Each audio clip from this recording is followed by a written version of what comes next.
Hello, everyone. Welcome to Strategic Business Plans 101. My name is Mark Dolfini. You're in Strategic Boardroom, and you are about to learn a lot of different things around business plans, specifically about creating a strategic business plan for your business, for maybe a business idea that you have, or maybe you've got an existing business that you want to expand or grow. There's lots of reasons to have a business plan, and we're going to get to those reasons today. So, I've got a few of you already burning up the chat. I love that, by the way. I love that you guys are being engaged. Got Marcus. Hello, Marcus. Good afternoon. It's good to see you. Please let me know where you're at and what line of work that you're in or what business idea that you have. Maria saying good afternoon. Well, good afternoon to you. And Maria, I'm seeing your question. I'm not going to put that up on the screen just because you have that link and I don't want to jam you up. I'm going to email you, and when I drop you the email, if you can just send that form over, well, we can fill that out for you because you're asking for attendance, and I can do that for you. So thank you so much. I don't want to put the link up there, and then spammers and you get it. But yes, I can fill that out for you. That's not a problem. Aisha, hello. Yeah, waiting on the stream to start. Sorry, I was a minute or two late. Every single time I just about get ready to hit the button, I have to do a bunch of checks, and sometimes if I think there's going to be any likelihood that this isn't going to work well, I would rather reboot and start up because I've had it a couple times where it wouldn't work right. So anyway, that's just the nature of working with other software that is not yours, right? So StreamYard's been fantastic. I can't dog on them. They've been good. All right. So those of you who are joining, if you're joining, I see a few people joining in from YouTube and no one from LinkedIn today. That's all right. And a couple people from Facebook. Hello. And those of you who signed up through Eventbrite, those of you who signed up, please just let me know where you're at and what kind of business idea that you have. You've started a small solo law firm. So you are the chief cook and bottle washer. I understand about being a solopreneur. So welcome. Maria, it is my pleasure to help you out with that. And Marcus, nice to see you again, Mark, from Ohio, revisiting old interests in 3D modeling. Oh, yeah. Okay. Very good. Yeah. Good to see you again as well, Marcus. Is it me or has nothing started yet? Nope. It's you. We are definitely started. Yeah, that's right. Yeah, reboot. Thank you, Marcus. I appreciate that. Yeah, sometimes you have to come back out and come back in because I don't have any control over the back end on that sort of thing. But anyway, very good to see you. We are going to get started right now. We have a lot to cover in a very short period of time. And this is going to be about establishing a strategy for your business. Not just for your business, though, but for your business in your life. Because those of you who've ever been through the Viper framework, you're on now, Aisha. Okay, very good. Good to see you. Glad you could join us. So if you have been through this before or something similar, don't jump off because I'm starting to put these through a similar lens, but I apply that lens in a different way. So there's someone who had been on other, I don't remember what it was, which call that they were on. I think it might have been Marketing Magic. And the beginning looked very similar. And they're like, oh, yeah, I've seen this one before. See you later, Mark. I'm like, whoa, hold on. Don't jump off yet because I'm taking that same lens of the Viper framework, the vision, infrastructure, process, execution, reporting. Relax. If this is your first time, I will walk you all through that. I promise you by the end, you're going to be a pro at Viper. The thing is, I was applying that through a marketing lens, and that's the same lens that I use through the 4 core functions of business, through lead generation, through sales, through operations and fulfillment, and through accounting. So those 4 core functions, which again, relax, we're going to hit it all. Okay, so I just want to let you know that this is the framework that we're going to be using to apply through Business Plans 101. Because, by the way, when I put the Viper framework together, I was putting it together making sure that it's going to be a lens that can be applied through lots of different avenues. This is like my dissertation. This is like my capstone project. Viper is extremely well thought through, and you will see that today. So here's the question I have for you. Have you ever thought, man, I've got all these ideas, but I have no idea how to implement them? Say yes in the comments or say, heck yeah, I know exactly what you're talking about. Heck, every time I get out of the shower, I got a new idea. You know what I'm talking about? So if that's something that you can relate to, I just want to let you know that you're not alone, number one. There's nothing wrong with you. You're a perfectly beautiful visionary, and you just need ideas on how to cement some of these things together. Apply some glue to this, and that's what Business Plans 101 is going to do. This is about being strategic and about setting this up from top down. That's why I'm using the lens of the Viper framework to be strategic, to apply it from top down. So this will make more sense here in a little bit as it gets applied. So again, who is this for? This is for either a new business, a new idea, or it could be a business that's been up and running for a while. And you might be thinking, well, I can see maybe see the significance of putting it together for a new business, because it obviously helps get things sorted out in terms of doing a market analysis, doing a sensitivity analysis, doing a SWOT analysis, strengths, weaknesses, opportunities, threats, things along those lines, which you would normally see in any normal business plan. And that does help get your thoughts put together. And it's interesting that I saw a video that Elon Musk never really saw a value of putting together a business plan. Well, yeah, when you've got an IQ of like 190, maybe you don't. But for us mere mortals, it probably makes a lot of sense. I know for me, it helps me keep things straight. And it also helps keep me from wandering. So for those of you who have a new business idea, take the time to actually put pen to paper and don't just rely on what's in your head, because your what's in your head will betray you. But especially if you are, this is also applicable if you have an established business. So if you have an established business and you're trying to grow your business, maybe you're trying to take it in a new strategic direction. Maybe you're trying to apply it in a new way. You're trying to break into a new market, launch a new product, launch a new service, vertically integrate into an existing market, expand market share, whatever. If you're planning on doing a significant change in your business, especially around products, services, or avatar meaning your target customer, your target audience, I would argue that a business plan does make sense, especially a strategic business plan. This will make, again, more sense as we get into it. This is also for people who maybe, again, looking to grow, expand, or scale. Growth, expansion, and scale are not all the same things. So I just want you to understand that if you're looking to basically make your business bigger in any particular way, I don't care if it's growth, expansion, or scale, whatever that is, I want to make sure that you are ready for that, and having a strategic business plan will do that for you. Or maybe you just want to feel like you have better control. Does anybody have a business and just like, man, you sit down at your desk and you don't even know what to start on first because you have so many things to do? I've been there. I know exactly what that feels like, and it feels very overwhelming. So look, we're going to be taking a strategic approach to managing your life and your business. So that's what the Viper framework does. Does a business plan, any business plan, really address you and your personal life? No, it does not. That's outside the scope and generally outside the limitation of a business plan. However, we can handle hard things, right? We can do complex things because we can handle multiple things at a time. The reality is we are going to be talking a little bit, just a teeny bit, about setting up your life, because we want to build a business that delivers us a better life, right? You don't want just to create a high-paying job for yourself, because that's generally the worst type of job, because it's a job you're going to be working for a maniac. Ask me how I know.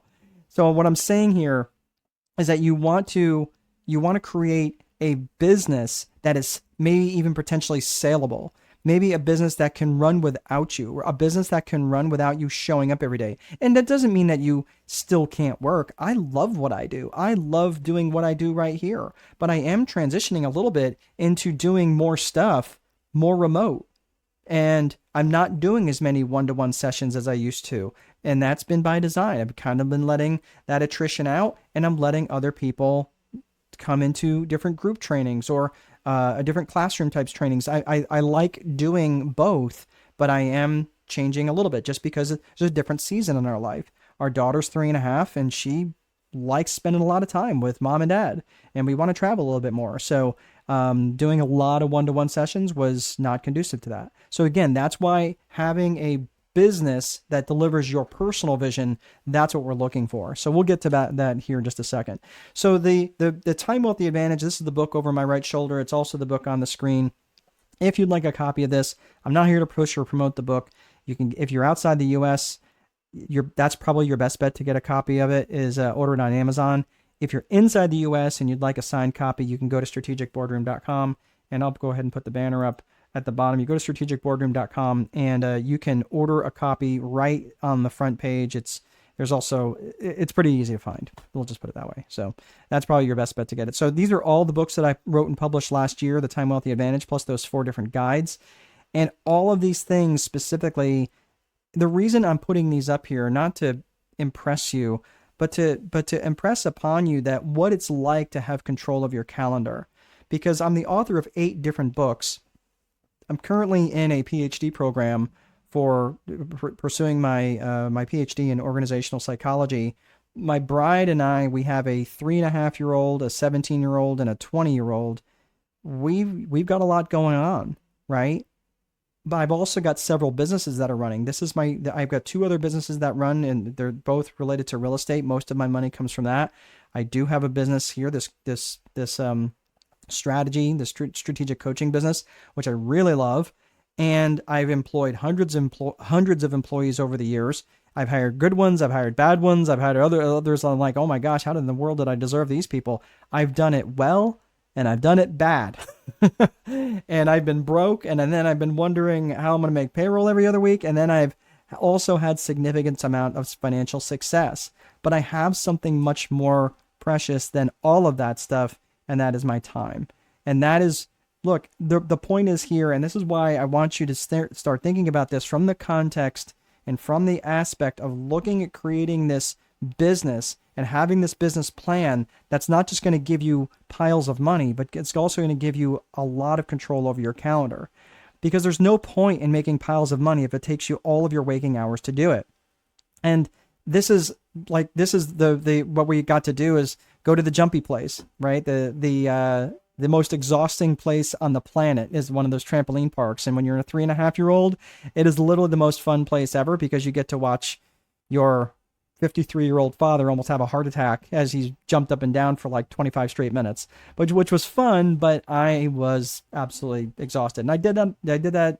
Well, today's Wednesday, so I did it 2 days ago, right? I did it over lunch for an hour and a half, by the way. That was exhausting, but it was a lot of fun. We did have a great time, or we can have picnic time, or we can go to the game place. Yes, I know that's a bowling alley, but she only cares about the arcade, right? But the point is, we can do these things whenever we want, because I have direct control over my calendar.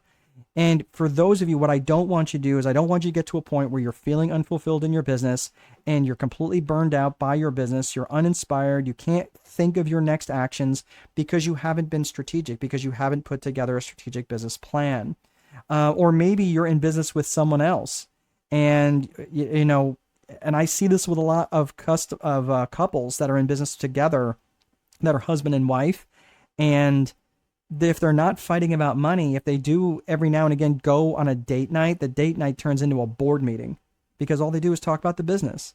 So all I'm saying is, rather than spending the night talking about the business, you should be spending that time obviously reconnecting with your spouse. So let me ask you, does any of that sound familiar?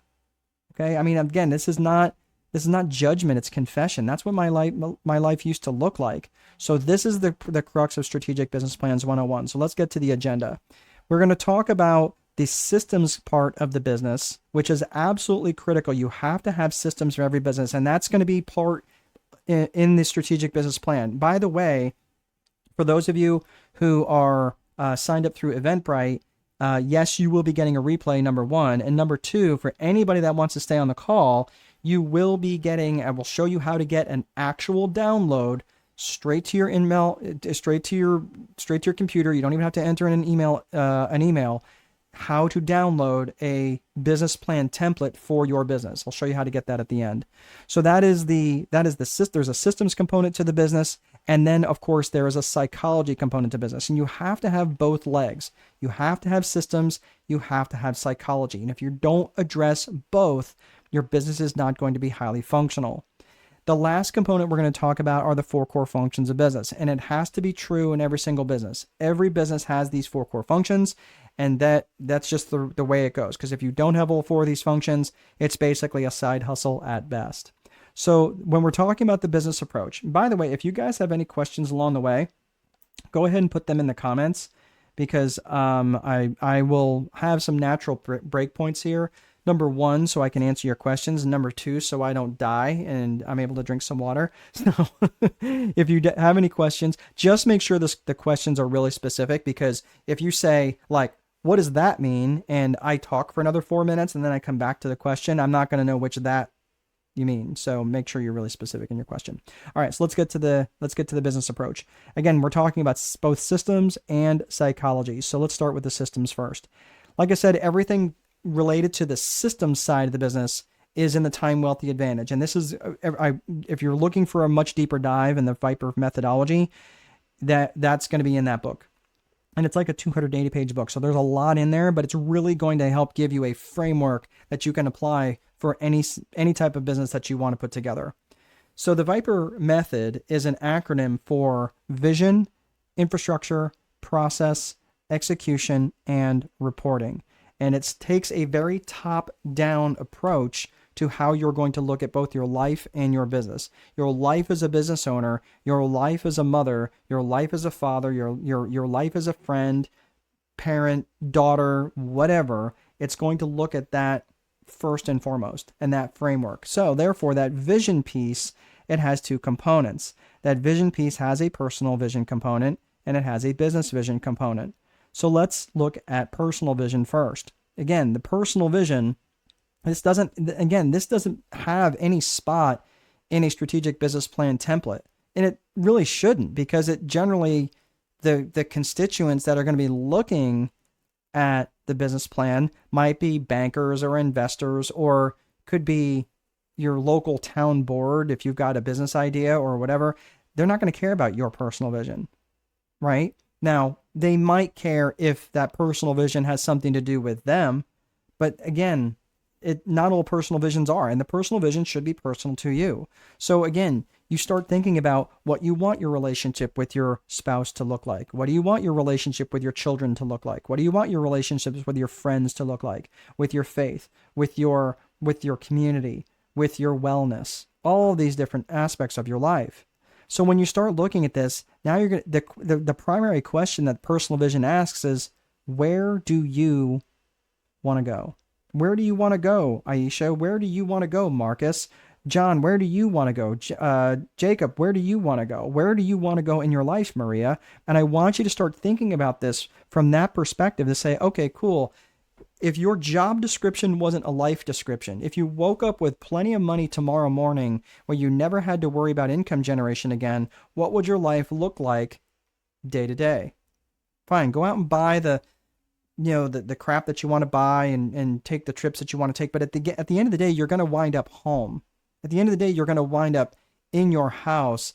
And then you're going to wake up, put your feet on the floor and say, okay, what do I do today? Because the problem is most business owners have the same series of Wednesdays over and over and over again, and they create this prison for themselves that they can never extract themselves from. That's what we're trying to avoid up front. I don't want you having that same thing where you've got so much money, you're like, oh my gosh, I got so much money, I can't, I couldn't spend it all. Okay. But if you don't have a personal vision of what you want your life to look for, you're going to be equally as miserable. And I will tell you this, I'll make this quick point, and then I'll tell you this other thing. But the business vision is like, okay, so once the personal vision is defined, the business vision is going to say, cool, great, how are we going to get there? So you reverse engineer this business that's going to deliver this personal vision for you. That's the whole point of being strategic. You're starting with the end in mind. And it's interesting, the point I was going to make here about where it is you want to go and not having this personal vision first. I've sat in, I don't even know, dozens at this point of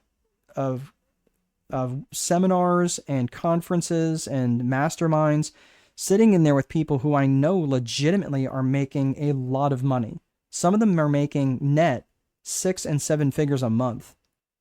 And meanwhile, their life at home was a complete barn fire. And you know what the thing that they were most worried about? Getting an extra comma in their bank account, making an extra however many, hundreds or millions and put in their bank account. That's the thing they were most worried about. And the reason for that is because they never came up with a personal vision. And the danger in creating a business vision before creating a personal vision is that you end up creating a life that exists to serve the business. And again, I'm not suggesting that that's irrelevant. It just can't come first. So I'm going to do one more minute about personal vision. We'll put the fries in the bag and then we'll move on from personal vision. But it does not excuse you from putting together a personal vision. If you go into the school community, where I'll talk about the community here in a little bit at the end if you're interested, but this is something that we talk about all the time. This is something we talk about in the masterminds all the time. We have an in-person mastermind coming up in June in Clearwater. I think it's June 18th and 19th. And for those people who are there, the main circuit breaker that we keep coming back to is personal vision. And even though we might be talking mostly about business stuff, usually the question comes up is this in your personal vision to deal with this or have this issue? How is your business aligning with your personal vision? That's always a constant theme, because again, you can make a ton of money. This is not about playing small. It's about making sure that you're doing it for something more than money. So the personal vision here is you could come up with a 100th birthday speech, where the 100th birthday speech is you're turning 100 years old. Who would you have in the room? Who would you have in the room, and what would you say?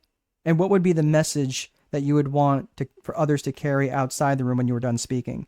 What are some things that you just look forward to, right? You don't even have to take the 100th birthday speech out of the equation. What are just some basic things that you look forward to?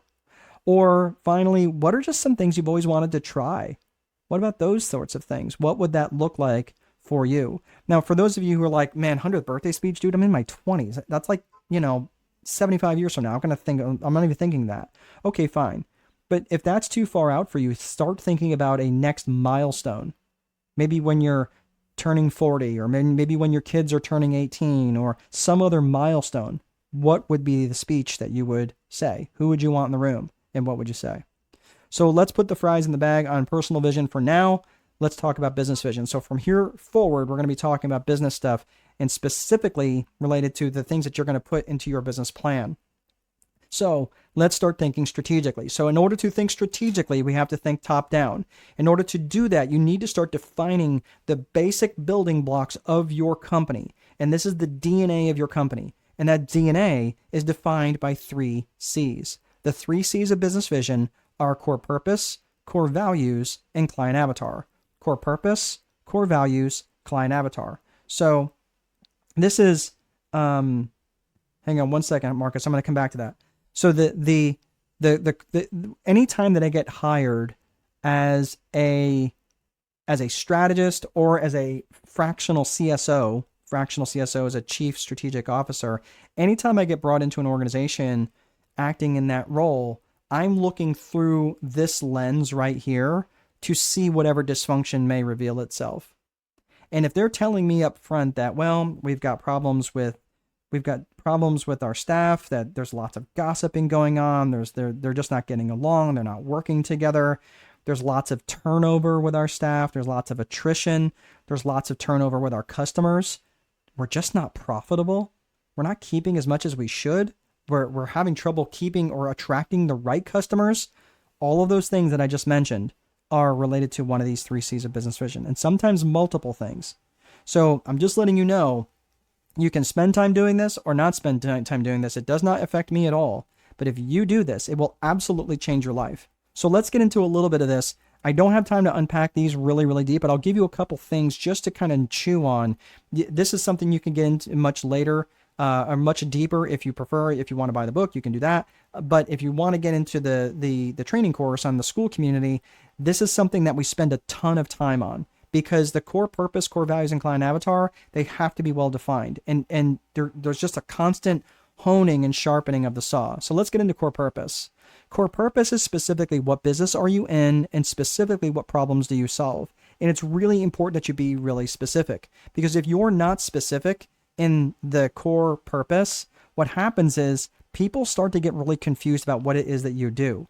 Oftentimes, when I'm related to my core purpose specifically, and I start thinking about what it is that I actually do, and I always keep, or it's either on this desk or it's on my conference table, I keep my core purpose written down and very close to me. Why? Because I don't want to wander. I don't want to start thinking about things that I don't do.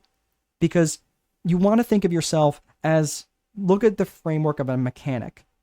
And a mechanic is they do a certain amount of things. The mechanic will work on your passenger rated vehicle, and they will do things like replacing headlights. They will replace your tail lights. They will replace your brakes and your belts and do tune-ups and things like that. Will they work on your dump truck? No, they will not work on your dump truck. You know why? Because that's outside of the scope of what they do. So it's about being obnoxiously about what you are good at and kind of obnoxious about what you're not. Will they work on your lawnmower? No, because they probably couldn't charge enough to make that worth your while. Okay, fine. Would they work on my transmission? Probably not. Because transmissions are so specialized that they're probably going to refer that out to someone else. And many mechanics, they might rotate your tires, but they're probably not going to get you new tires because they have to have a pretty sizable inventory for that. So this is what I'm talking about when you're looking at different things. Like, it's really important. Yes, you can have a grouping of services, of products and services that are specific to your avatar, but draw that line in the sand. Specifically, when I'm looking at mine, like, I like to teach, I like to educate, and I keep this on a list. I teach, I educate, I train, I create courses, I write books, I have one-to-one sessions, I have group trainings. These are all the things around a specific avatar, around specific people that I like working with. Generally business owners, generally entrepreneurs. They tend to be married. They tend to be Christian, right? Not always, but I'm just saying these are the sorts of people that I tend to attract who I like working with. Okay. So, but you can't do that if you're wonky on your core purpose. So, Marcus has a question and thank you, because I'm going to take a sip of water. Okay. So, is having a personal vision intrinsically related to having a business vision? For example, if my ultimate goal is to say travel the world to visit cultures and study languages, would the business vision be related to that goal, or just be the power to get there? This is a fantastic question, and it is intrinsically related. The thing is, it can be missing, and if you don't have a personal vision, guess what becomes your personal vision? Your business vision. Your business vision becomes the personal vision. And that's how you create a life that exists to serve the business. So what I'm saying is, when you have that personal vision, everything should exist to serve that personal vision. It should exist to serve your relationship with your family and your friends and your relationship with your faith, or whatever is important to you. I don't really care what it's your vision.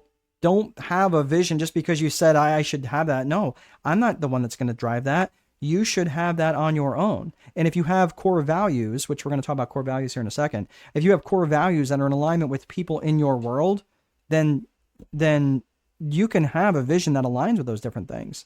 So that's a fantastic question. And I'm going to talk about that here when we get to infrastructure. So just hang on to that. It'll make more sense here in just a little bit, Marcus, because I don't want to get ahead of myself. But vision does have to come first, and you're going to understand why when we get to infrastructure. Okay. Really, really good question. So thank you for thinking of that, because if you don't have that personal vision, the business vision becomes the surrogate. So when you're looking at core values is what matters to you about this business, and how would the world be worse off if you went out of business? If you were no longer in business, how would the world be lesser for it? So, you're more than welcome, Marcus. So this is, when you're thinking about core values is, because your business is an extension of you. This is important for you to remember. Your business is just an extension of you. And because your business is an extension of you, all of the values that you bring to the business become the values of the company. And particularly the core values of the company are what tend to shine through. Why is that? Because we all walk around with a set of values. You walk around with a set of values like, I value Oreos. Okay? I value peanut M&Ms. I also value my family. Do I value those things equally? No. Am I going to go to war over peanut M&Ms? No. If someone breaks into my house and says, give me your peanut M&Ms, I'm going to give them and get rid of them. But if someone breaks in and wants to threaten my family, yeah, they're going to be met with war. Why is that? Because that's the line in the sand, how you know something is a value versus a core value. The line in the sand between a value and a core value is that if you're willing to act on it. That's the difference. If you're willing to get up off the couch and go do something because it's a core value, or because it means that much to you, chances are it's a core value. If you've ever had a friend? Have any of you guys, Marcus, Aisha, Maria, have any of you ever had a friend that was heading down a path that you couldn't follow and you had to let that friendship die? Have you ever, maybe it was even a romantic interest where that person was starting to act in a way that you just were not okay with? And so much so that you were willing to sacrifice the relationship for it. Yeah, it sucks, right? But that's the nature. And sometimes it's yeah, exactly, Maria. And it sucks because sometimes it can be, thank you, Marcus. And it can be a, it could be a family member or whatever that is. And unfortunately, because that happens, because there was a violation of a core value. So then you just have to identify what the violation was.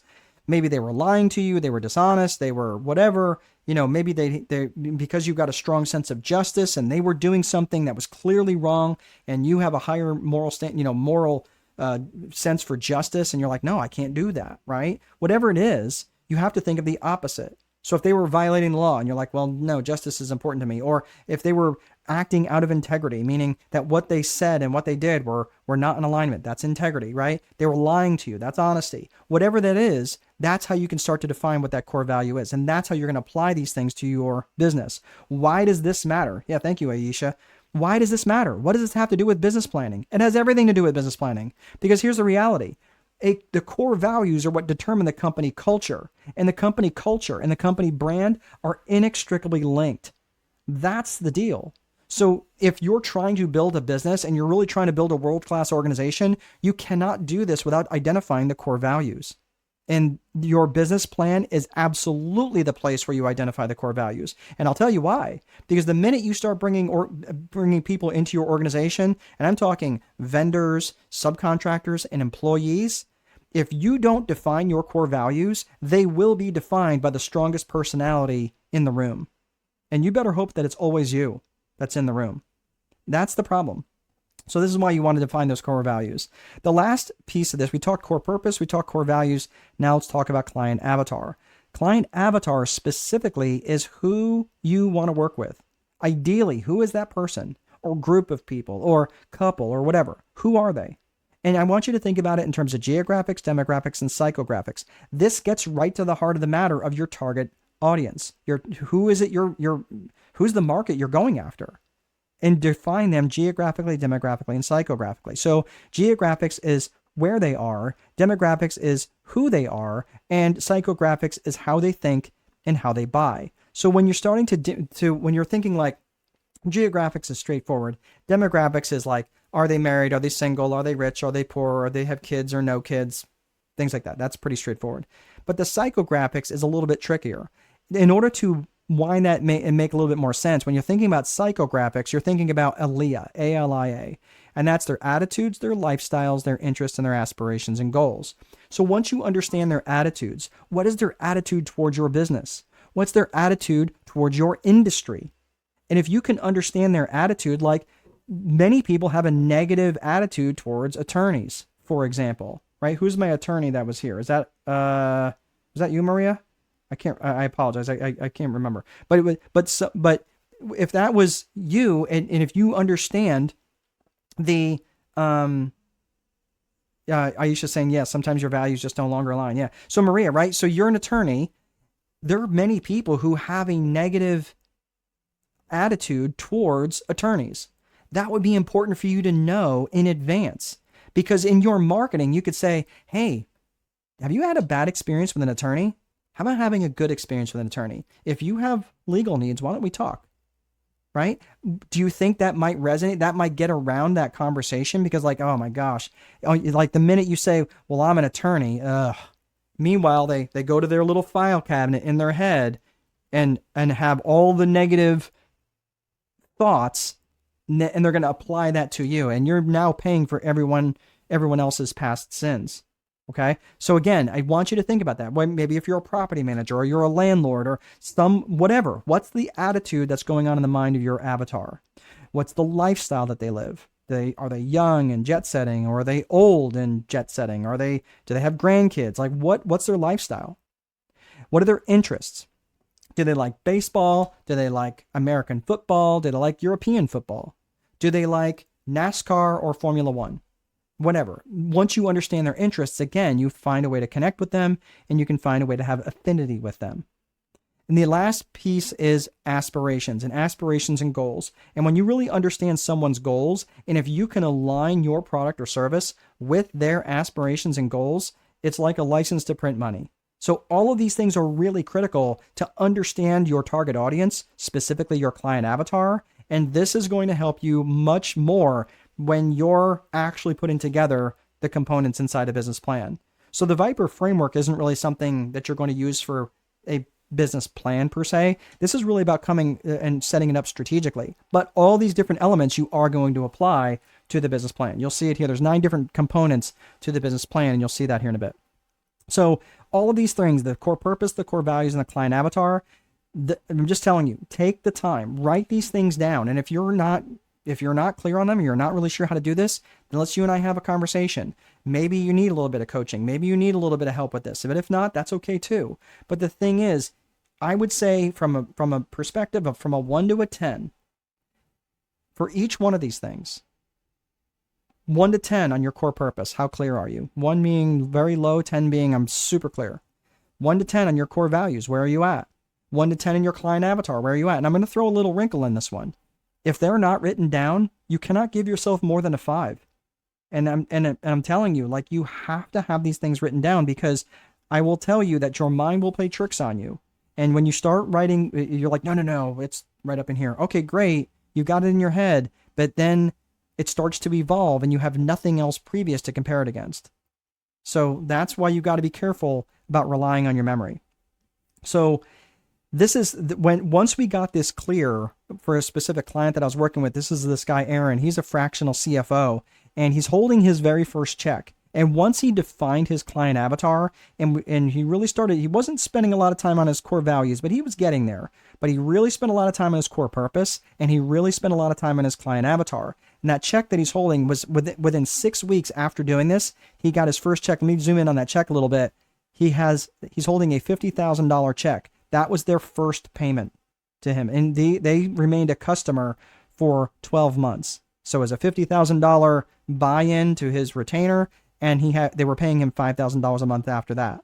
So this is what I'm talking about. Like, this is a very real world way of how this actually works. So again, we talked about vision. Now let's talk about infrastructure. So again, we talked about personal vision and business vision. Let's talk about infrastructure. Infrastructure is the bones of the business. And this is the stuff that no one really wants to think about until they're sold on it. Okay. So, so Marcus is saying 1 out of 10, very unclear. On all 3, Marcus? Is that Aisha is saying, yes, sometimes your values no longer align. Yeah, and that sucks, and especially when, this is one of the reasons why when I do work with business owners, especially business owners who are couples, I really do insist on working with both of them. Because number one, I don't want to keep secrets. I'm not going to keep secrets. If you got something to say to me, trust and know I'm going to say it to your spouse. We just need to figure out a way to say it. Right, if it's any sort of secret. So don't tell me something you don't want that person to know, because we'll figure it out. But I'm not going to go blabbing, but I'm just going to say, like, I'm not going to keep secrets from another. You're not going to play me against them, and we're not going to do that. So, but whenever I have worked with someone and I start to recognize that they are pulling away from their spouse in terms of emotional intelligence and the requisite variety of knowledge that they're gaining, and that's starting to leave them behind. So it's really important that you have all the stakeholders. And this happened, unfortunately, with a family. And I tried my best to warn them. There was one person who was continually working with me, and there was 2 others that were continually not showing up for the calls. And that's exactly what happened. That person grew so fast and so far in their requisite variety, their requisite knowledge. And unfortunately, that person is, I say unfortunately, but they're not getting along now. And that other person is significantly farther ahead in business than the other 2. So it's just unfortunate, but that's where it is. So, so Marcus is saying, personally, yes, all 3. I'm working avidly to figure the future out. Yep, perfectly. And this is a journey. This is a long journey. This is not just something you're going to figure out in an afternoon. Okay, so keep at it. My future in business and personal life identity. Yeah, good for you, man. Good for you. This is a journey, man. So, and this took me years to figure all this stuff out. and I'm in my mid 50s now. So the infrastructure is the bones of the business. And the bones of the business, when you're thinking about things like your desks and your chairs and your computer software, things like that, your websites, your payment processing systems, things like that. And the infrastructure of your business is absolutely critical to the structure of your business.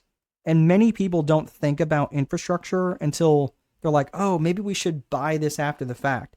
You want to have this stuff planned in advance so you can be strategic. So when you're starting to think about, and you don't have to have all the infrastructure built out, you build your business like kind of like a Sudoku puzzle. But I want you to start thinking about these things now, because you're going to apply the infrastructure and processes. We'll talk about processes here in a second, but you want to start thinking about your infrastructure through the lens of the 4 core functions. Your lead generation, what kind of infrastructure are you going to need? What kind of software, what kind of desks, what kind of phone systems are you going to need for your lead generation? What kind of infrastructure are you going to need for your sales process? What are you going to need for fulfillment? What are you going to need for your accounting and your financing? And maybe there are enterprise solutions that go across all 4. That's great. For smaller organizations, that doesn't always happen. But this is an absolutely critical component to your business. So you're saying, well, Mark, if infrastructure is so important, and really this is all about business, right? The Viper framework really is about business. It is. Then why does vision come first? I'm glad you asked, and I'll be happy to tell you. So remember when Marcus was asking earlier, like he's got this personal vision and this business vision, okay? Well, let's pretend that Marcus, let's say he's got a personal vision where he wants to lay on the beach in Spain for 2 months out of the year, rubbing cocoa butter on his belly. Fine vision. If he builds an infrastructure that's going to require him to return emails and phone calls in a timely manner, that's going to be a horrible experience for him when he's trying to lay on the beach for 2 months out of the year rubbing cocoa butter on his belly. Okay? So the vision has to come first, because you're going to build an infrastructure that stays in alignment with your vision for the future. Make sense? So that's why all of this is coming in this particular order. So when you're looking at the Viper framework, and Marcus, I hope that made more sense for you. So when you're looking at the Viper framework, you're looking at vision, you're looking at infrastructure, next is process. Process is simply how you do things. And it's from the perspective, from a tactical perspective and from a strategic perspective. Let's look at tactical first. Tactical is basically how you do things from a day-to-day perspective.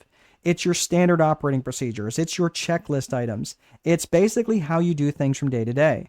So that is from your day-to-day activities. You're looking at things like, okay, your opening procedures, your closing procedures, different things related to bank, how you answer the phone, how you prepare bank deposits, all of the day-to-day stuff that you're doing over and over again. That is your tactical process. And that's going to be something that many people don't take the time to identify that stuff in a business plan, but it is important for you to start thinking of the bigger things now, about what that will look like now, because that's going to be more part of your operations manual, part of your standard operating procedures, not necessarily in a business plan, but it is worthy of you building that out now. And I want you to start thinking about that now, because again, the business plan is going to be somewhat limited. It's not going to get that granular, nor should it. You don't want to hand someone a 310-page business plan unless the thing is really requires it to be a 310-page business plan. I doubt that. So even the most sophisticated businesses probably need to be significantly less. But what I am saying is, if you take the infrastructure and the tactical part of process and you draw a box around that, that is your system. That's the systems component of your business. And in effect, what you did was you built a battleship. You built this warship that's sitting in the harbor. Now, here's the thing. You don't want just that battleship just to sit in the harbor, right? You don't want it just moored against the harbor and then get battered around by whatever economic winds happen to be blowing through at the time, right? No, you want to be strategic with that battleship. You want to take that battleship out of the harbor and you want to go make trouble, right? Go and drive that thing towards a strategic direction. That's why strategic planning is so important. So when you start thinking of not just the tactical part of process, but the strategic planning part of process, this is where we're driving the company in a very strategic direction. This is the crux of what you're going to be doing in the strategic business plan. So when you're thinking about this, you have to think about it in 3 ways. I want you to think of the people, I want you to think of the purpose, and I want you to think of promotion. The people side of strategic planning is about who it is you're going to need. There's an internal component and there's an external component. Let's talk about the external first. The external component, those would be the people that you're trying to attract to your business. Now that could be not just clients, right? Because that would make sense. So maybe you're trying to launch a new product or service, or maybe you're trying to expand market share, or whatever it is that comes into the purpose, right? We'll talk about that here in a second. But when whoever those people are that you're trying to attract, it would be really important that you identify them. Okay. What does that sound like? It sounds like the client avatar that we discussed in the 3 C's of business vision, right? You see how this is starting to all come together? So you really want to have that external people component figured out. You also want to make sure that the people that are coming are aligned with your core values. These are people you're going to want to work with. And you're also going to be attracting, maybe you need to attract people to come work for you. Maybe you're trying to attract talent. So that is what you need to think about in the people side of the business. The internal side of the people is who are you going to need internally? Are you going to need to shift job roles around? Are you going to need to have conversations with your suppliers, with your vendors, whatever? These are so the people side of the component, you need to think about who you're going to need. And are these people, do they have skill sets that are outside of what you currently know? So let's put that behind us for people. Let's talk about purpose. When you're talking about purpose, your strategic purpose needs to be in alignment with your core purpose. Again, the 3 C's of business vision. And the reason why is because your strategic purpose may only represent a portion of the core purpose. So you might say, well, I really want to expand market share, or I really want to launch a new product or a new service, or maybe vertically integrate into an existing market.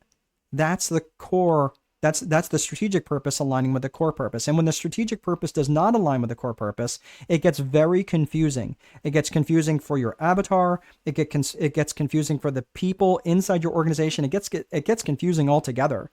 And that would be like when the strategic purpose doesn't align with the core purpose. That would be like if Starbucks started selling chainsaws. It doesn't make any sense. So that's when you start to align that strategic purpose and say, okay, well, that's going to prevent, again, I know what you're like, my fellow brothers and sisters of entrepreneurship.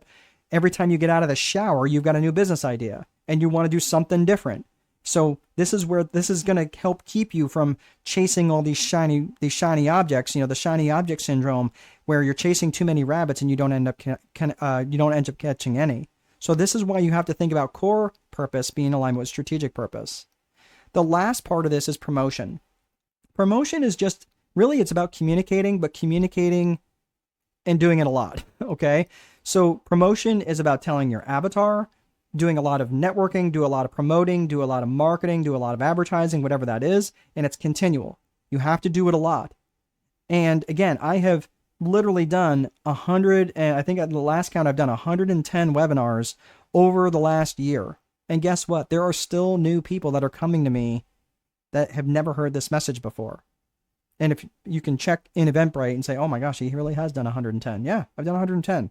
And I have no intention of slowing down because there's so many other people that need this methodology because they've been sold on other frameworks that are just not helpful for what they need. So promotion is usually, you're going to be doing a lot more promotion. You're going to be so sick of your message long before your avatar ever even hears the message for the first time. So what about internal promotion? Yeah, you need to say the same thing over and over and over to your internal constituents with having regular meetings and making sure that you're not, you as the organization, as the organizational head or the department head, are not wandering in your message, but you're telling them the same message over and over and over, encouraging them, being a leader to them. We're going to talk about that in psychology here in a second. So that is the process. That is tactical process, and that is strategic process. So before we get to execution, Marcus has something else here. Good questions, Marcus, by the way. Thank you. So Marcus saying, understood. So It is the business that provides the ability / power to enable your lifestyle by design. That's exactly it. This is lifestyle by design. And you're creating that business and you're reverse engineering that business to deliver that life for you. I have exited businesses that no longer served my personal vision. And you know what? And people in my town were like, oh yeah, they're going out of business. You know what? I'm not going out of business on that. I'm winding that business down because I don't want to be in it anymore. I don't enjoy it. And because I had to be so on top of it to just do it remotely well, I was like, no, I don't want to do that anymore. And there was other businesses that were SaaS businesses, software as a service, that did not align with my personal vision. So I exited those. So I'm just saying, when you have those things and you start recognizing what your real skill set is, what your core values really are, and the things that you're willing to do and the things that you're willing not to do, then you can really have a pretty amazing life. And I'm just telling you, this is how I live my life now. So the execution component, most plans fall apart in their execution, and this is why when General Patton he recognized a good plan finally executed now is better than the perfect plan executed next week. He understood the value of executing well because, again, he recognizes that most plans fall apart in their execution. And the problem with that when it comes to the business context is that business owners, and this is particularly a problem I see among business owners and entrepreneurs who have all these different ideas, they have these to-do lists that are like 100 items long, right? Ask me how I know. Because when you've got too many priorities on your to-do list, it has the same effect as having no priorities. Let me say that one more time. Having too many priorities has the same impact as having none. And the reason, it's just you're splitting your attention in too many different ways. That's why I refer to something as a daily 5 when it comes to my execution. The daily 5 is up to 5 highly specific actions that you can take, which is going to move the needle towards your vision or your strategic plan, one of the two. So again, not multiples of 5, okay, but up to 5. And I will tell you, for me, it's 3. When I have 3 things on my calendar that I know that are going to be the needle moving activities, and they're really highly specific that are going to be the needle moving activities, I'm not talking like check voicemail. That's a to-do list item. That's not a daily 5 item. When I'm talking, so this right here, this webinar, this is a daily 5 item. Again, for me, 3 is good, but I will on occasion expand that to 5. But I can't do 5 every day. 3 I can do every day. I can't do 5 every day. The pace is just too much. So what I'm saying is, whatever those needle moving activities are for you, that's where you have to have the daily 5. And really, they better be needle moving activities towards whatever it is your strategic plan or your vision. So the last component to the Viper framework is reporting. And this is a reporting function that you need to have. This is something that's identified within this strategic business plan when it refers to milestones. And the milestones are generally the mile markers that you're like the measurements that you're going to hit along the way. So these are, when I refer to these in reporting, these are the lead metrics and the lag metrics. The lead metrics, they're not about like marketing leads. These are about they just precede the results. That's why they're called lead metrics. The lead metrics are based on the actions and activities. That's it. What did you do? What actions are you specifically taking? So that's the actions and activities. You're going to measure those things. How many calls did you make? How many cold emails did you send? How many times did you pick up the phone and try to book an appointment? Now, the lag metrics, you have actually very little to any control over those at all. You don't have any control directly over the results. You have indirect control, but you don't have any direct control over the results because you may be picking up the phone and be very ineffective. You might be saying the wrong things. You might be doing the wrong things. It might be a wrong channel altogether. So if you're not getting the results you want, all you have to do is look at the actions and activities. And if you're doing enough of those actions and activities in a very repetitious way, and you know that you're doing this one thing, and then you change one variable, okay, now I can start doing it slightly different and seeing what my results are going to be like that. But if you're doing if you're doing random acts of marketing and you're like, yeah, but I'm doing all this different stuff, again, you're not being strategic about this. You're not being scientific about this. You have to think about the actions and activities you're doing specifically so they're measurable, so you can check them against your lag metrics, your results. Okay? So it's really just as simple as that. So that is the Viper framework: vision, infrastructure, process, execution, and reporting. All of this, you can take the information you get from this, that from the research that you've done, and you can plug that directly in to the strategic business plan template at the end. So most of this stuff, everything here that I talk about in the community at school.com/strategic boardroom. I'll show you more about that at the end, but I know some of you were right at the top of the hour, so some of you might have to hop off. But if you are going to stick around, I'll probably got about another 15 or so minutes left on this. So if you can stick around, I'm going to get to the rest of this, which is about the psychology of the business. We talked about the systems. Now let's talk about the psychology. So again, when we're referencing the psychology side of the business, look, the truth is this: the systems are important, but systems will only get you so far. They are important for stability. Systems are necessary for consistency, and they're also helpful for holding people accountable because they're systemic. They're going to produce the same thing over and over and over. That's the power of a system. However, systems are limited because they're not great at making subjective decisions. Okay, they're operating on an algorithm, or adapting to rapid market changes, or coming up with creative solutions. They're not really great at that, and even initiating or maintaining human connections. Human connections is the key. I hear people, oh, but AI. Really? Really? Do you love talking to an AI when someone sends you a call? Or do you really love talking to a human? It's the human connection that's never going to be set aside. It's just not how we're wired. So when it comes to psychology, we're looking at from both a personal and individual psychology perspective, as well as a business and organizational psychology perspective. So from the personal and individual side, you're looking at things like self-worth and self-management and limiting beliefs. When you're looking at things like business, there's an external component and there's an internal component. Let me unpack a little bit around personal psychology, and then we'll get to the business psychology here for just a second. So these are all things, again, like I said, around personal, there's self-worth, limiting beliefs, these even things around emotional intelligence. All of these things are related and directly correlated to self-sabotaging behaviors that I see business owners engage in all the time. So let me ask you if any of these things individually sound familiar. Procrastination. Does that sound familiar?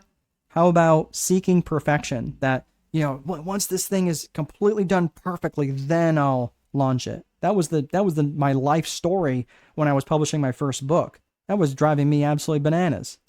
Or doing the absolutely unnecessary versus the important, right? Let me organize my paper clips before I make those sales calls. Hiding an activity where you're just burying yourself in busy work, but not really the important work, or hiding an inactivity where you have so many things to do, you don't even know what to start on first. How about lying to yourself because the truth just isn't good enough, or you can't face the truth, or setting impossible standards like, well, once I make, $500,000 a year, then I can retire. Meanwhile, you've never made more than $70,000 in a year. And by the way, all of these things that I'm mentioning, this is not judgment. This is confession.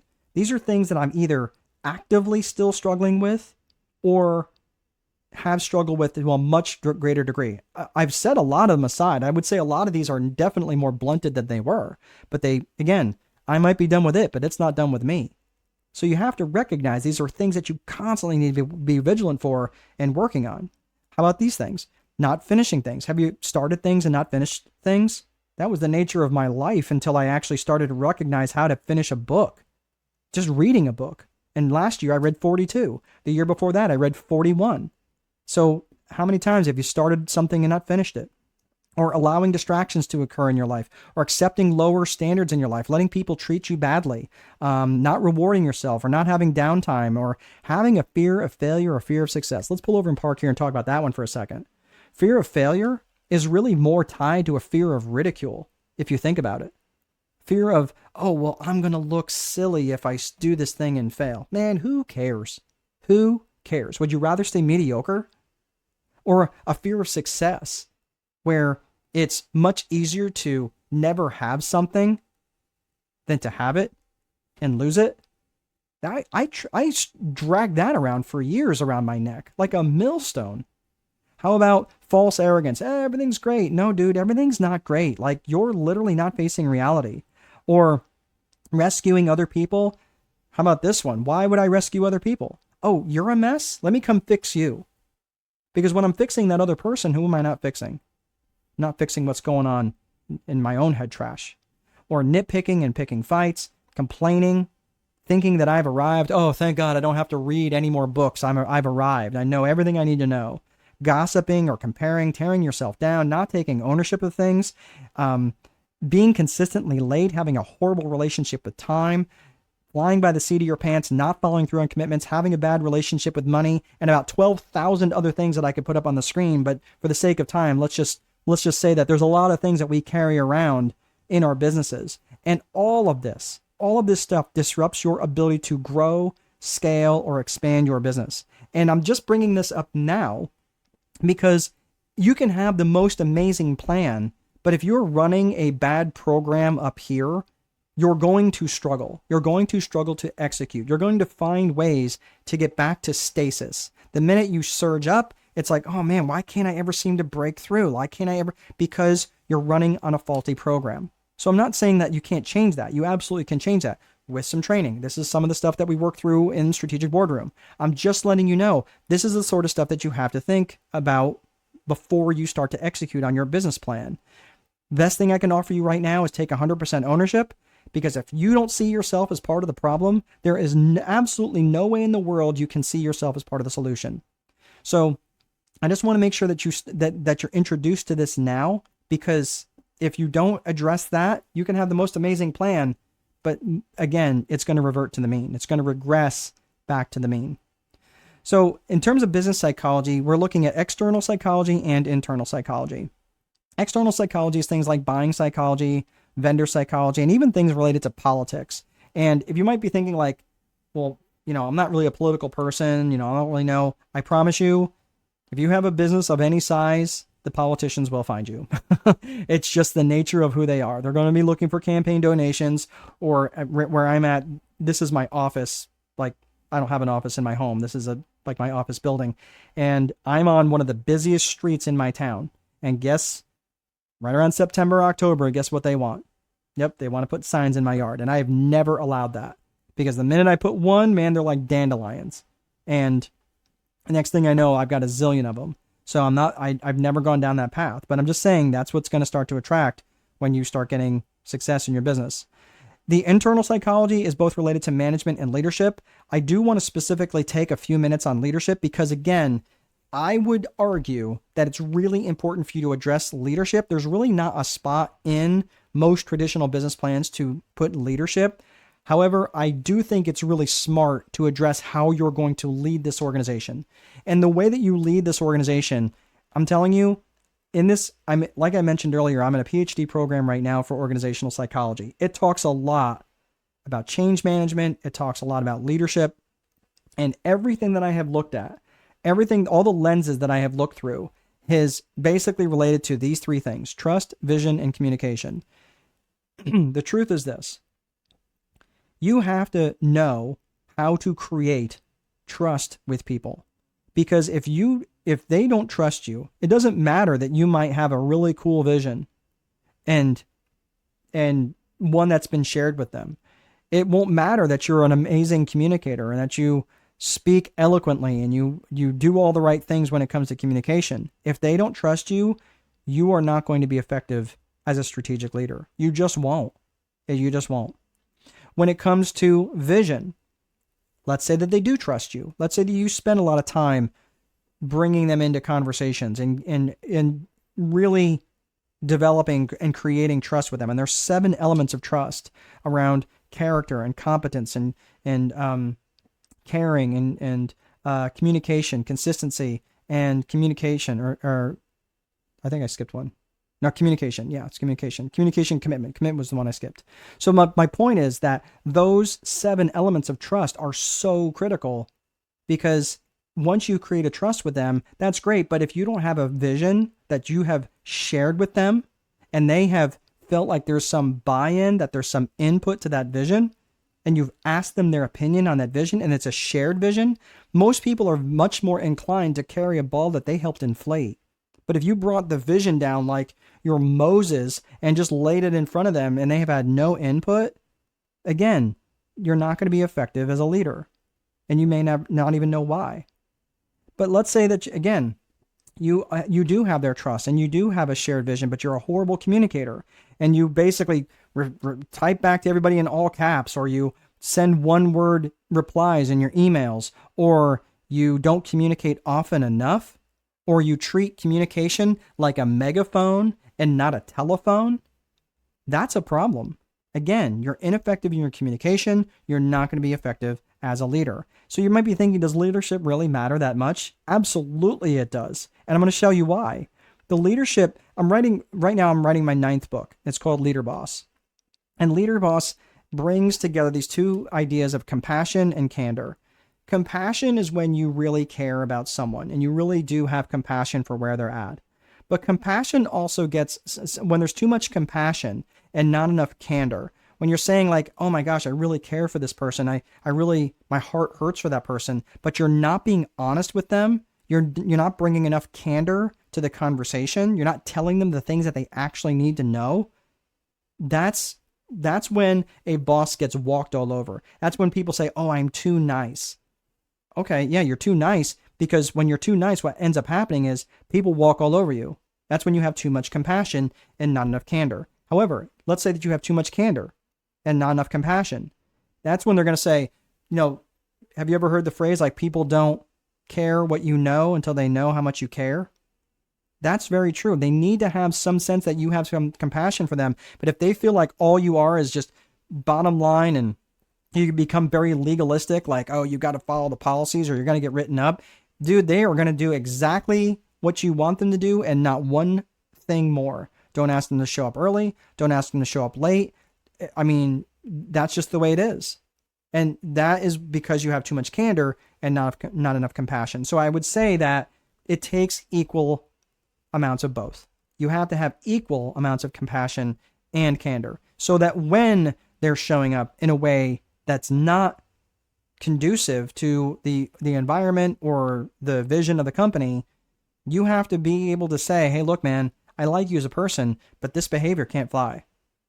All right. So that is why that's the main premise of Leader Boss. So level 5 leader companies, level 5 leaders were defined by Jim Collins, and John Maxwell defined a level 5 leader slightly differently. But the point of both of those descriptions of a level 5 leader, they define these people. Jim Collins was the author of Good to Great, Great by Choice, Built to Last. He's written a bunch of books.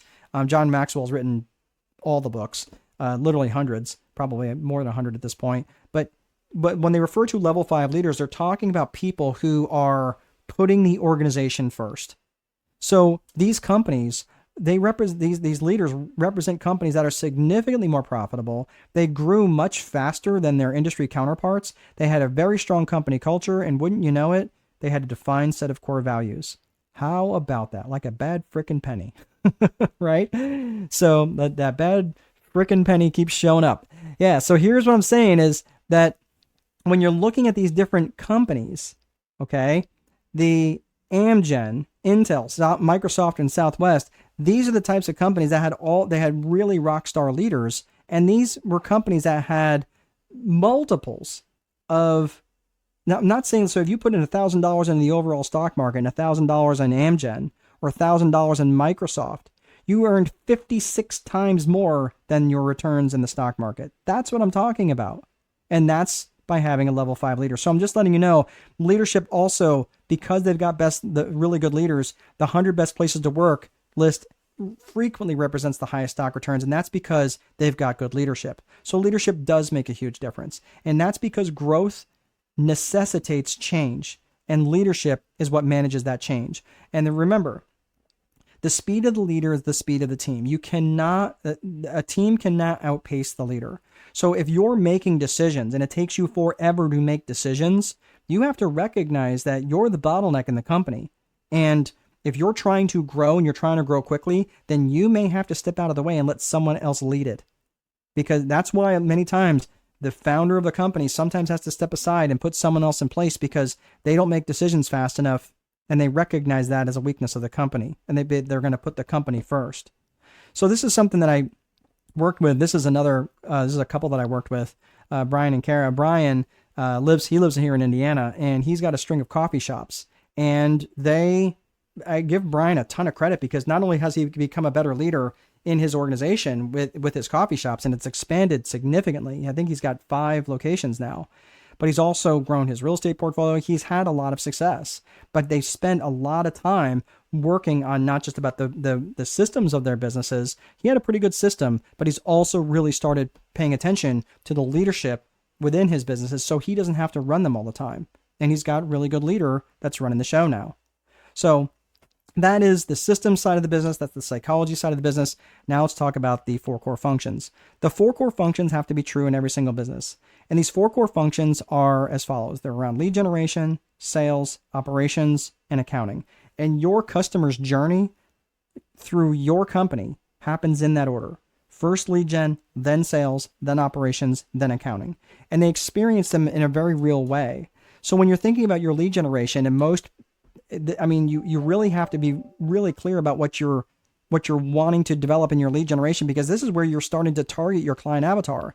And if you have not taken the time to define them and you don't know where they exist in the world, geographically or technographically, are they online? Are they not online? Where are these people? And what are their demographics? Are they old? Are they young? Are they married? Are they not married? Are they what's the deal? Do they have kids? Do they not have kids? Do they have teenagers or they have toddlers?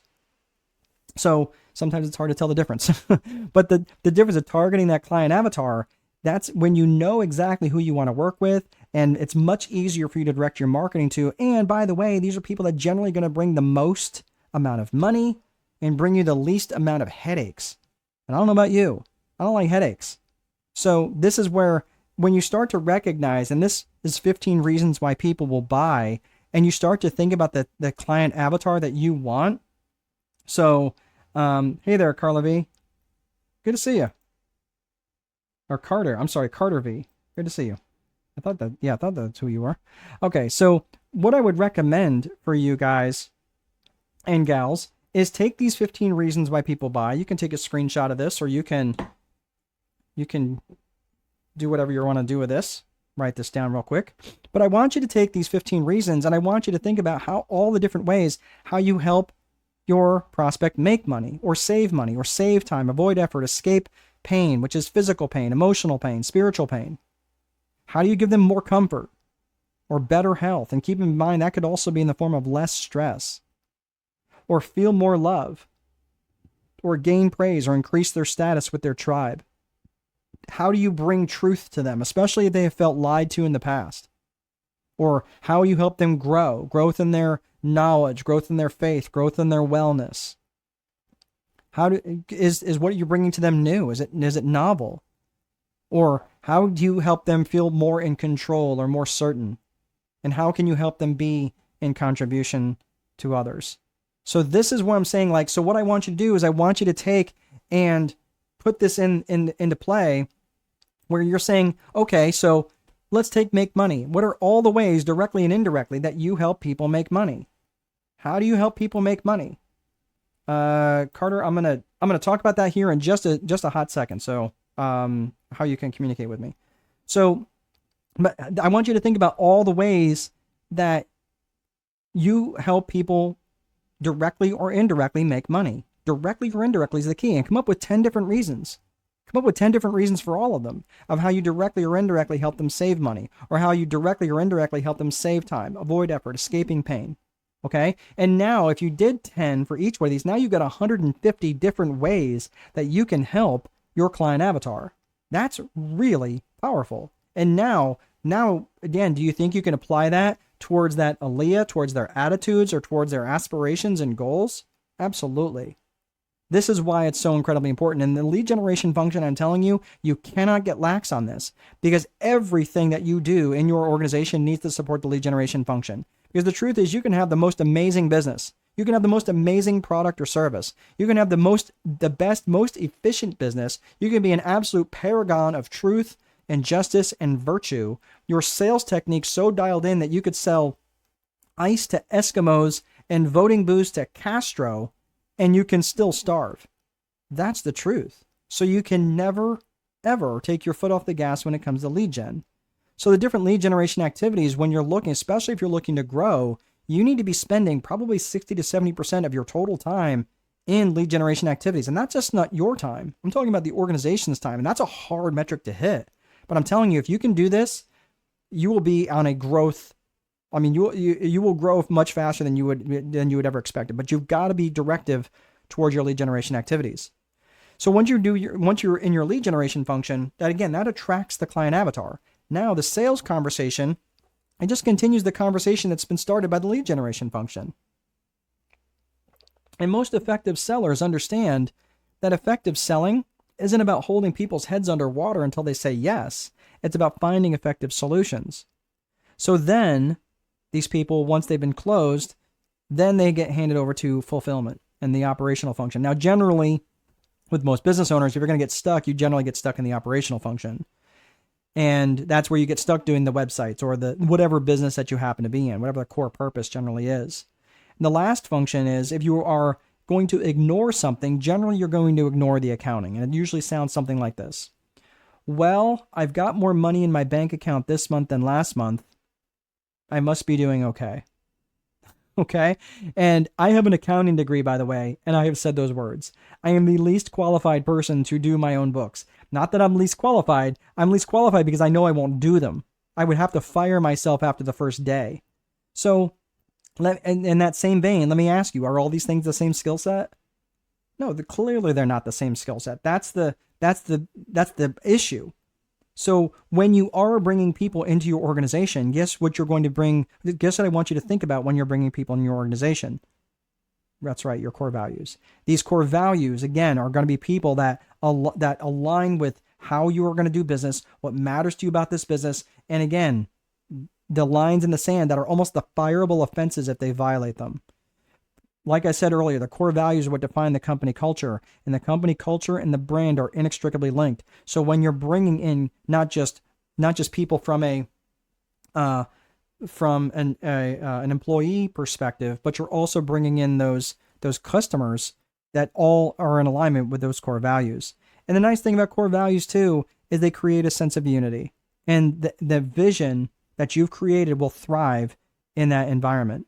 So the business plan, that is everything I have. So for those of you are, let's see, Carter says sales, strategic solutions and positioning. Oh, is that what you do? Okay, perfect. Excellent.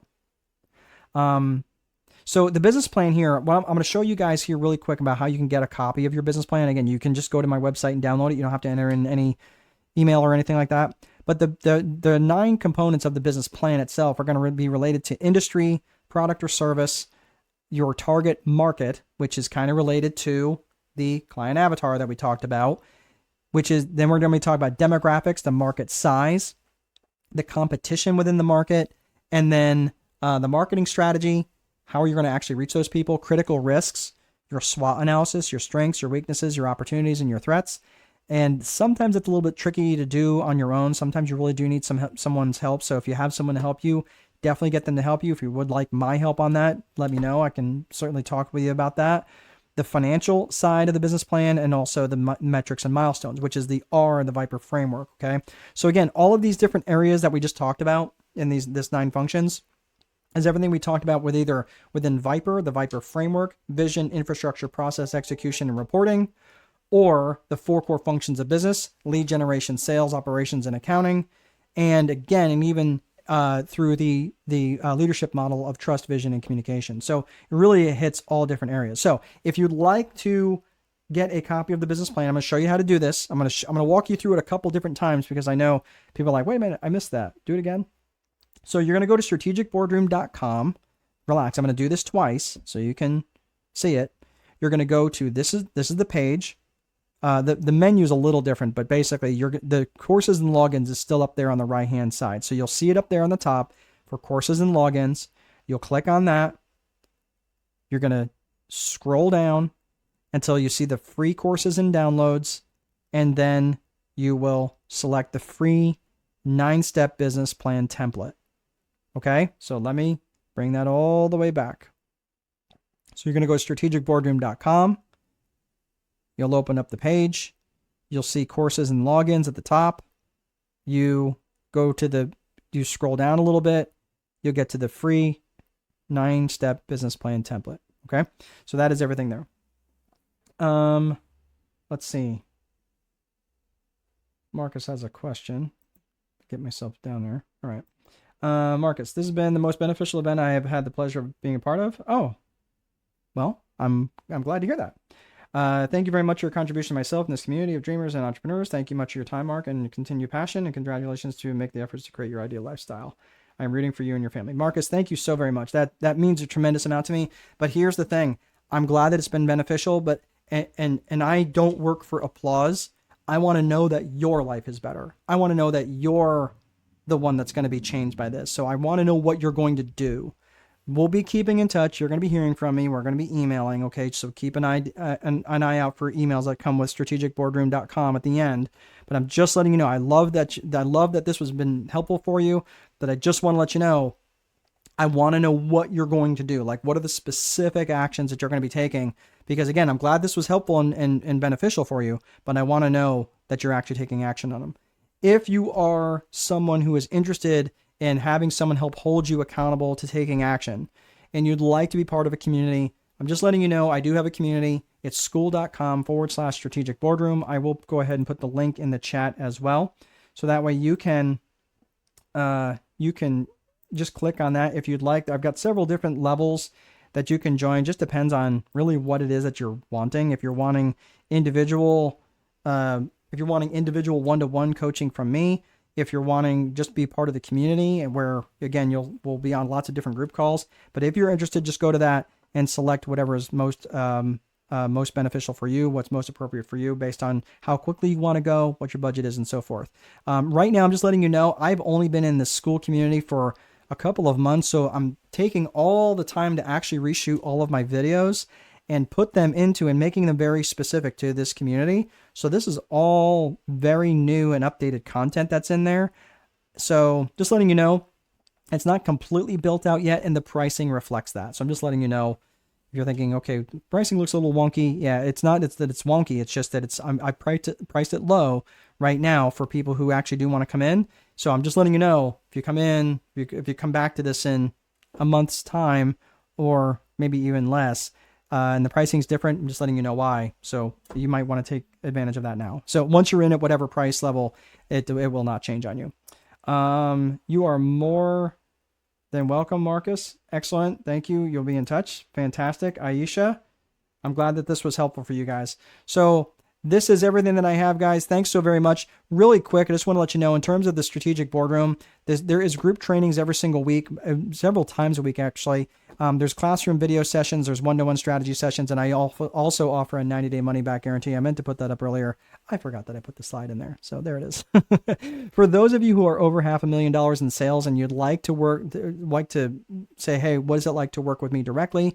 If you go to my website, again, it's strategicboardroom.com, and right up at the very top on the very right-hand side is schedule a call. You and I can schedule a call. It'll be a quick 15-minute call. It's not a sales call. It's just really to kind of understand where you're at and what direction you want to go in, and we could see if we're a good fit for one another before we actually, have you spend a bunch of money and it's not necessarily what you're wanting.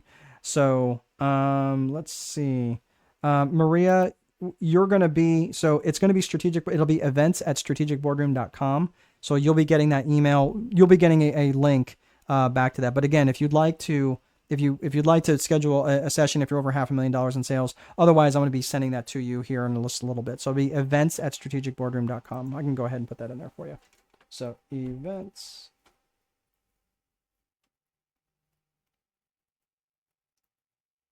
Sorry, this is.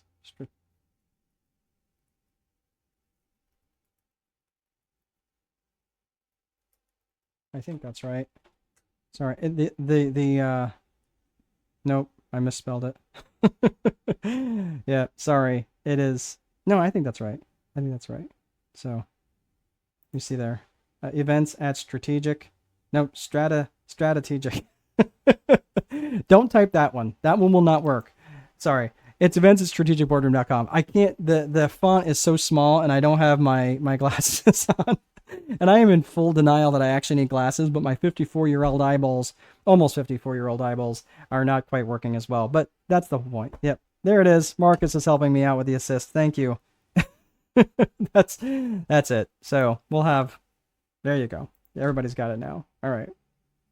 So probably going to be getting a bunch of emails from Russian brides or whatever those spam bots are. Okay, so that's everything I have. All right, everybody, thanks so much for hanging around today, and I will see you guys in the boardroom. Take good care. I'll see you next time.